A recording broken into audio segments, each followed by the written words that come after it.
Welcome back to the another lecture. आज के इस लेक्चर में आप सभी का स्वागत है। आज हम इस लेक्चर में देखने वाले हैं कि हाँ भाई सबसे ज्यादा पावरफुल है कौन। ठीक है, सबसे पावरफुल एलिमेंट या फिर तत्व या फिर धातु है क्या। ठीक है, इसके बारे में हम जानेंगे। तो भाई इसके लिए हमारे पास एक डिजाइन की गई थी सक्रियता श्रेणी। ठीक है, जिसको हम क्या कहते हैं, रिएक्टिविटी सीरीज भी कहते हैं। ठीक है, रिएक्टिव सीरीज।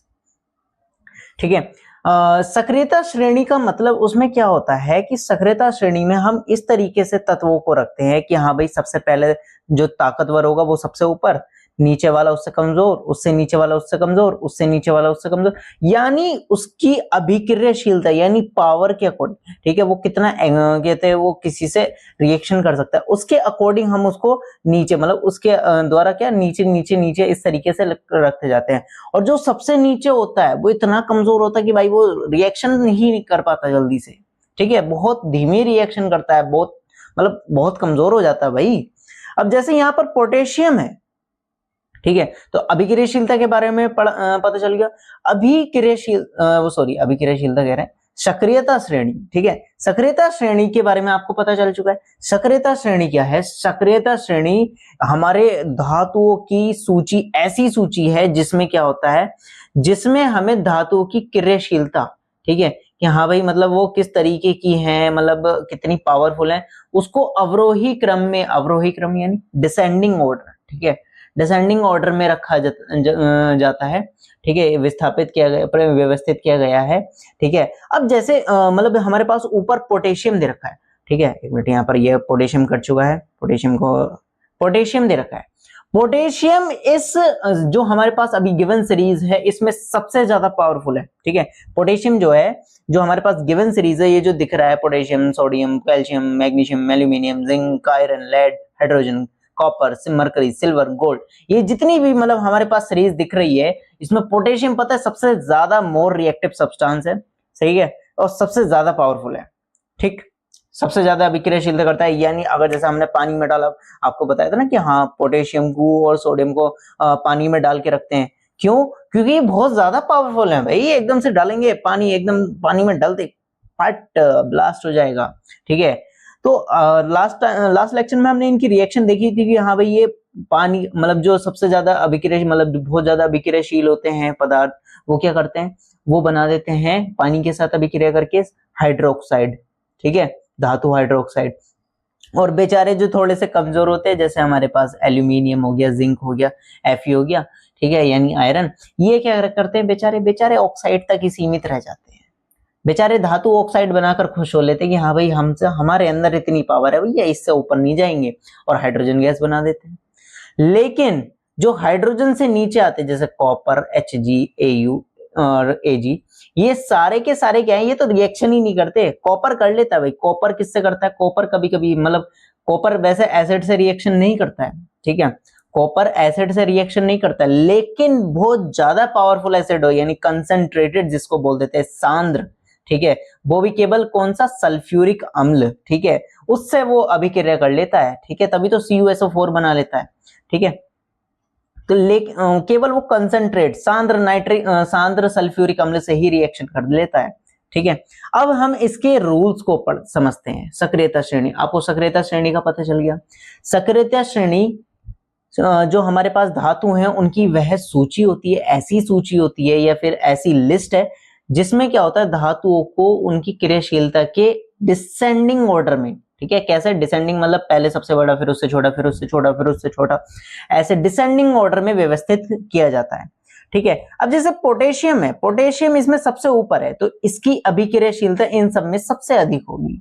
ठीक है, इसकी अभिक्रियाशीलता इन सब में सबसे अधिक होगी। उससे कम किसकी होगी, सोडियम की। उससे कम किसकी होगी, कैल्शियम की। उससे कम किसकी होगी, मैग्नीशियम की। एल्यूमिनियम की, मैग्नीशियम से कम। और कम जिंक, उससे कम Fe, फिर लेड, फिर इसके बाद हमारे पास हाइड्रोजन आ जाता है। हाइड्रोजन से नीचे कॉपर, मरकरी, Ag, Au यानी गोल्ड। आपने देखा होगा ना कि हमने कल लास्ट लेक्चर में देखा भी था कि हाँ भी जो गोल्ड है ना तो वो पानी के साथ रिएक्शन करता है, ना ही वो सोने के साथ रिएक्शन करता है। क्यों भाई? क्योंकि भाई वो इतना ज्यादा कमजोर है कि रिएक्शन कर ही नहीं पाता, इतना रिएक्टिव ही नहीं है वो। ठीक है, मतलब उसके अंदर इतनी पावर ही नहीं है कि हाँ भाई मैं रिएक्शन कर लूं। तो भाई इसके लिए इससे हमें पता चलता है, सक्रियता श्रेणी के माध्यम से हमें पता चलता है कि हाँ भाई ये रिएक्शन होनी है या नहीं। कैसे? अब जैसे इसमें क्या है, जो ऊपर वाले तत्व हैं, यानी जैसे जो ऊपर होगा तत्व, वो क्या करेगा, वो उसके अगले वाला तत्व, जो ऊपर वाला तत्व है, अपने से नीचे वाले तत्व को भगा सकता है। ठीक है, हमने एक फर्स्ट चैप्टर में रिएक्शन पढ़ी थी, रिएक्शन टाइप पढ़ा था विस्थापन अभिक्रिया, जिसमें हमने ये पढ़ा था कि अभिक्रियाशीलता के आधार पर अधिक अभिक्रियाशील धातु कम क्रियाशील धातु को उसके जलीय विलयन से भगा देती है। ये पॉइंट पढ़ा था। उसके जलीय विलयन जैसे हमने पढ़ा था, जैसे आप रिएक्शन लिख दो, Ca है, ठीक है, और हम दूसरा ले लेते हैं, क्या दूसरा क्या लिया जाए, FeSO4, अच्छा चलो H2SO4 ही ले लेते हैं। ठीक है, H2SO4 है। ठीक है, H2SO4 में ये किसका जलीय विलयन, मतलब इसमें क्या है, हाइड्रोजन है। हाइड्रोजन जो है वो किससे नीचे आता है, कैल्शियम से तो नीचे आता है। कैल्शियम से नीचे आता है तो ये क्या कर देता है, इसको भगा देता है और इसकी जगह CuSO4 बना लेता है, CaSO4 बना लेता है। ठीक है, और प्लस हाइड्रोजन गैस मुक्त हो जाती है, हाइड्रोजन को भगा देता है। सेम ऐसी एल्यूमिनियम करेगा, एल्यूमिनियम भी उसको भगा देगा। ठीक है, तो यानी सक्रियता श्रेणी में क्या होता है, जो ऊपर वाला तत्व है, ऊपर वाली धातु है, वो अपने से नीचे वाली धातु को उसके जलीय विलयन एक्वस सॉल्यूशन से भगा देती है। यहां से हमें पता चलता है कि रिएक्शन पॉसिबल है या नहीं। अब जैसे मैं ये रिएक्शन लिख के दिखा दूं, क्या क्या क्या क्या क्या क्या अभी दिखाते क्या। ठीक, जैसे मैं ये रिएक्शन लिख के दिखा दूं कि हाँ भाई CaSO4 प्लस Na, क्या ये रिएक्शन पॉसिबल है, बताइए। तो भाई आपने देखा Ca तो नीचे है, सोडियम ऊपर है। ठीक है, सोडियम क्या है, ऊपर है, Ca नीचे है, तो यानी सोडियम तो इसको भगा देगा। ठीक है, सोडियम तो कैल्शियम को भगा देगा, क्या बना देगा, Na2SO4। ठीक है, यही तो बना देगा, प्लस Ca बाहर, कोई दिक्कत नहीं। ठीक है, प्लस कैल्शियम बाहर। लेकिन जस्ट इसका अपोजिट यही लिख दूं मैं, Na2SO4 प्लस Ca, क्या ये रिएक्शन पॉसिबल है? तो यहां पर आंसर आपको देना है। यहां पर आंसर देखो, कैल्शियम जो है सक्रियता श्रेणी में सोडियम से नीचे आता है। कैल्शियम जो एक अकेली धातु आती है वो उसको विस्थापित करेगी। ठीक है, तो कैल्शियम आपने देखा, कैल्शियम सक्रियता श्रेणी में मतलब सोडियम से नीचे आता है। तो भाई ये रिएक्शन पॉसिबल ही नहीं है। जो सोडियम है बहुत ज्यादा रिएक्टिव है, कैल्शियम उससे कम रिएक्टिव है, तो भाई ये रिएक्शन पॉसिबल ही नहीं होती है। तो यहां से आप ध्यान रखेंगे, जो सक्रियता श्रेणी में ऊपर है वो अपने से नीचे वाली धातु को क्या कर सकता है, विस्थापित कर सकता है उसके जलीय विलयन से। लेकिन जो नीचे है वो अपने से ऊपर वाले को नहीं हटा सकता। ठीक है, ये नियमों के विरुद्ध हो जाएगा। जो नीचे है वो अपने से ऊपर वालों को हटा नहीं सकता है। ठीक है, तो यहां पर हमारे पास, अब यहां पर आप समझ गए सक्रियता श्रेणी का मतलब क्या हो गया। सक्रियता श्रेणी याद करने का, ठीक है, आपको ये थोड़ा सा आपको गौर करने वाली बात है।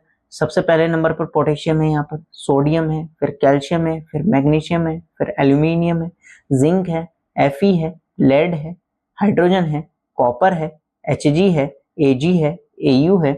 ठीक, इसमें गोल्ड, तभी तो कहते हैं कि हाँ भाई गोल्ड महंगा क्यों, क्योंकि गोल्ड भाई जल्दी से खराब नहीं होता। खराब क्यों नहीं होता, भाई रिएक्शन ही नहीं करता, पावर ही नहीं है। ठीक है, जब पावर नहीं है तो रिएक्शन करेगा कहां से, है ना भाई। ठीक, तो इसलिए भाई हमें सक्रियता श्रेणी के आधार पर हम ये डिसाइड करते हैं कि ये रिएक्शन होनी है या नहीं। ठीक है, चूंकि विस्थापन अभिक्रिया में इसका सबसे ज्यादा मेन रोल होता है कि हाँ भाई ये रिएक्शन होगी कि नहीं होगी।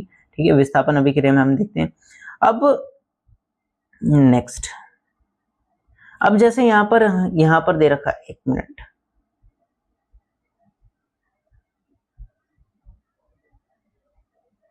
अरे यार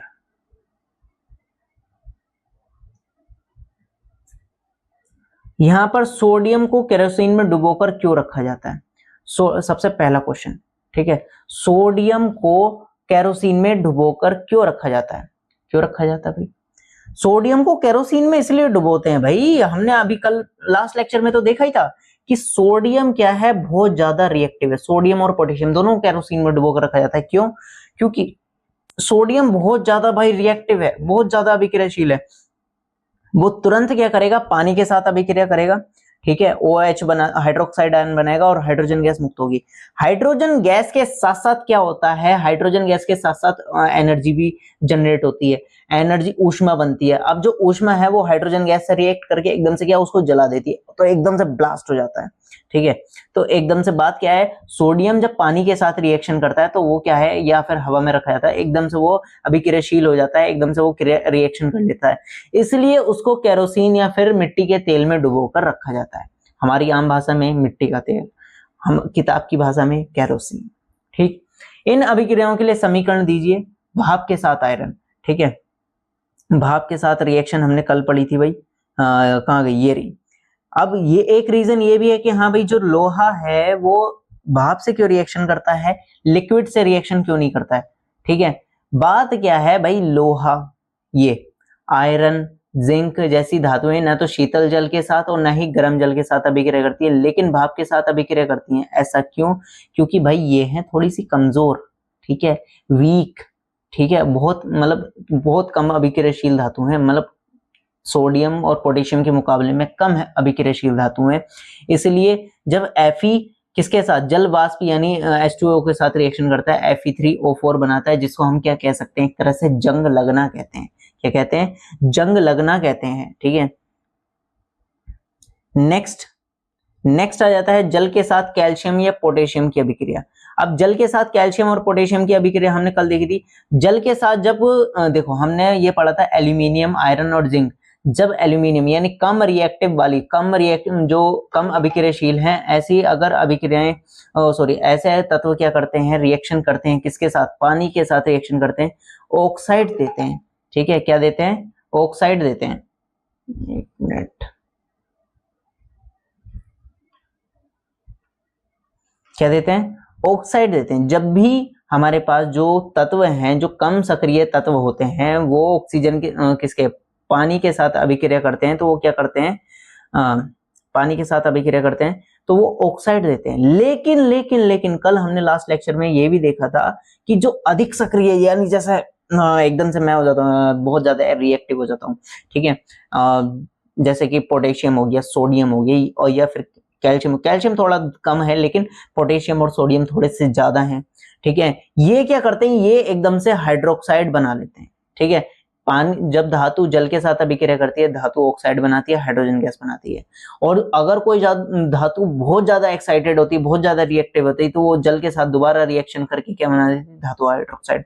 अब हमने असक्रियता श्रेणी में देखा भाई, पोटेशियम और सोडियम पहले नंबर पर, दूसरे नंबर पर, भाई पहले ही नंबर पर बैठे हैं, ठीक है। तो भाई ये क्या है, बहुत ज्यादा सक्रिय है। सक्रिय है तो हाइड्रोक्साइड आयन बनाएंगे, KOH बन जाता है। पोटेशियम की जब जल के साथ अभिक्रिया करते हैं, क्या बन जाता है, KOH बन जाता है। ऊष्मीय ऊर्जा जनरेट होती है, ऊष्मीय ऊर्जा बनती है, और प्लस हाइड्रोजन गैस।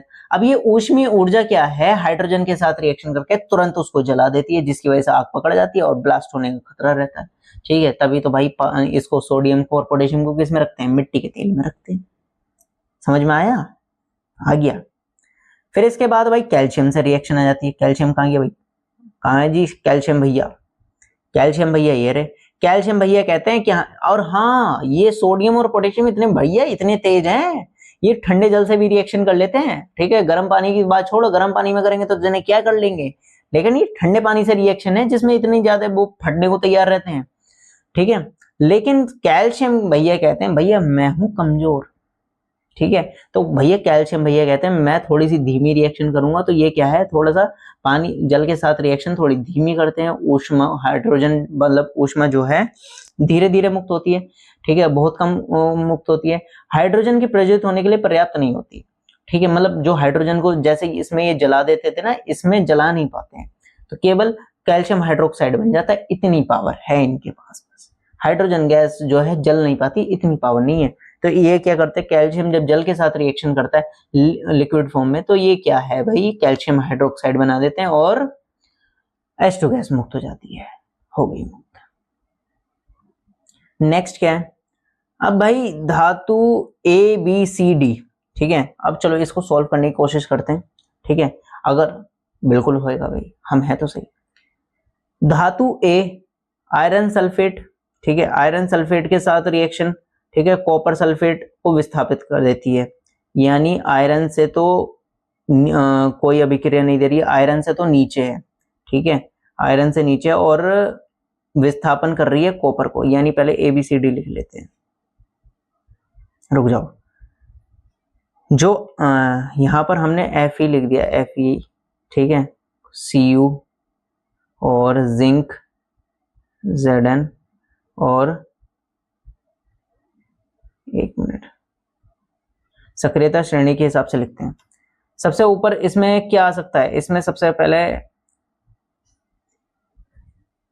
पहले आएगा जिंक Zn, ठीक है, Zn आ गया, फिर इसके बाद आ जाता है Fe, फिर इसके बाद Cu, ठीक है, फिर इसके बाद Ag। अब धातु A जो है वो आयरन सल्फेट, ठीक है, आयरन सल्फेट को कोई अभिक्रिया नहीं दे रही है, आयरन सल्फेट को अभिक्रिया नहीं दे रही है, यानी आयरन को नहीं कर रही है। तो ये जो है कहां किससे नीचे, ए से तो मतलब जो, एक मिनट इसको ब्लू पेन से अलग पेन से लिख देते हैं, ब्लैक पेन कर लेते हैं, ठीक है, ये क्या है, तो फिर मतलब ए जो है वो किससे नीचे है, Fe से नीचे, ठीक है। नेक्स्ट कॉपर सल्फेट के विलयन को विस्थापित कर रही है, यानी ये कहते Cu से ऊपर है, बिल्कुल सही है। जिंक सल्फेट के साथ भी रिएक्शन करेगी, जिंक सल्फेट के साथ कोई रिएक्शन नहीं करेगी, यहाँ पर कोई रिएक्शन नहीं आएगी, सिल्वर नाइट्रेट को उसको जलीय विलयन से भगा देगी। बी पार्ट जो है वो आयरन को भी विस्थापित कर पा रहा है, ठीक है, आयरन को विस्थापित कर पा रहा है, तो यानी आयरन से ऊपर है, ठीक है। आयरन को कौन विस्थापित करेगा, जो उससे ऊपर होगा, ठीक है। जिंक सल्फेट को मतलब जिंक को विस्थापित नहीं कर पा रही, तो यानी जिंक से नीचे, ठीक है, कोई दिक्कत नहीं। सी पार्ट, सी धातु जो है वो ना आयरन सल्फेट यानी आयरन से नीचे कोई अभिक्रिया नहीं दे रही है, कॉपर सल्फेट यानी कॉपर से भी नीचे है, जिंक सल्फेट से तो है ही नीचे, सिल्वर नाइट्रेट को विस्थापित कर रही है, यानी सी पार्ट हमारा यहां पर है। अब नेक्स्ट, चारों के साथ कोई अभिक्रिया नहीं है, तो ये सबसे नीचे है, ठीक है, एक मिनट इसको थोड़ा सा ऊपर करो, ठीक, Ag था और डी पार्ट सबसे नीचे, क्यों, क्योंकि डी पार्ट किसी से रिएक्शन ही नहीं, मतलब किसी को हटा ही नहीं पा रहा है, कोई अभिक्रिया ही नहीं दे रहा। दोबारा समझेंगे, हमने क्या करा, हमने सबसे पहले कहते हैं सक्रियता श्रेणी के हिसाब से हमने सारे तत्वों को लिख दिया। जिंक था, ठीक है, इसमें क्या है, आयरन सल्फेट में आयरन है, कॉपर में Cu है, जिंक सल्फेट में जिंक है और सिल्वर नाइट्रेट में Ag है। तो जिंक को हमने लिख दिया, सबसे ऊपर आता है, फिर उसके नीचे Fe आता है, फिर उसके नीचे Cu आता है इसमें, फिर उसके नीचे Ag आ जाता है। अब A जो धातु है वो आयरन सल्फेट, मतलब आयरन सल्फेट के साथ रिएक्शन करती है, कोई अभिक्रिया नहीं दे रही है। आयरन सल्फेट को मतलब आयरन को कौन नहीं विस्थापित कर सकता, जो उससे नीचे होगा, ठीक है, नीचे होगा, तो यानी A पार्ट नहीं कर पाएगा, तो A पार्ट Fe से नीचे और Cu को हटा रहा है, तो Cu से ऊपर है, तो यानी Fe किसके नीचे है, Fe A से, मतलब A जो है Fe से नीचे और Cu से ऊपर है, कॉपर से ऊपर है। नेक्स्ट बी पार्ट में हमने देखा आयरन सल्फेट को, मतलब आयरन सल्फेट के विलयन में से आयरन को भगा रही, कौन भगा सकता है, जो आयरन से ज्यादा शक्तिशाली हो, यानी बी किसके ऊपर है, Fe से ऊपर है, ठीक है। और हमने देखा जिंक सल्फेट से कोई रिएक्शन नहीं है, जिंक सल्फेट से कोई रिएक्शन नहीं है, बिल्कुल सही बात, ठीक है, जिंक सल्फेट से रिएक्शन नहीं है, जिंक से नीचे, कोई दिक्कत नहीं है। सी पार्ट में हमने देखा केवल सिल्वर नाइट्रेट को भगा पा रही है, यानी कॉपर से भी नीचे, तो कॉपर से नीचे, Ag से ऊपर है, कोई दिक्कत नहीं। और डी पार्ट किसी को भी, तो इन सारणी का उपयोग कर धातु ABCD के संबंध में प्रश्नों के उत्तर दी। सबसे अधिक अभिक्रियाशील धातु कौन सी होगी, सबसे अधिक अभिक्रियाशील कौन सी है जो ABCD में, जो भाई सबसे ऊपर कौन सी है, बी पार्ट है, तो बी हो गया, इसका आंसर क्या हो गया, बी। धातु बी को कॉपर सल्फेट के विलयन में डाला जाए तो क्या होगा, धातु बी को कॉपर सल्फेट के विलयन में डाला जाए तो वो भाई उसको भगा देगी, ठीक है, उसको विस्थापित कर देगी, विस्थापन हो जाएगा, विस्थापन, सेकंड पार्ट का विस्थापन कर देगी। धातु ABCD को अभिक्रियाशीलता के घटते हुए क्रम में सबसे अधिक अभिक्रियाशील कौन सी है, बी, उससे कम अभिक्रियाशील क्या है, A, ठीक है, उससे कम अभिक्रियाशील क्या है, C, उससे कम अभिक्रियाशील क्या है, D। ये हो गया भाई, क्लियर सी बात है, सिंपल सा। अभिक्रियाशीलता धातु को तनु हाइड्रोक्लोरिक अम्ल में डाला जाता है। अभिक्रियाशील धातु को तनु हाइड्रोक्लोरिक अम्ल में डालता है तो कौन सी गैस देती है? तो सीधी सी बात है, ठीक है, जब भी हम क्या करते हैं, धातु जो भी है हमने पढ़ा हुआ है, हम पहले पढ़ के आए हैं, हम पढ़े लिखे इंसान हैं, जब भी हमें पता है धातु किसके साथ रिएक्शन करती है, एसिड के साथ रिएक्शन करती है, कौन सी गैस देती है?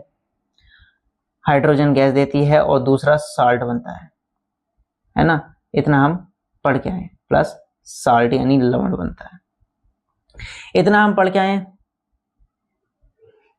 भाई खुल जा सिम सिम, खुल जा।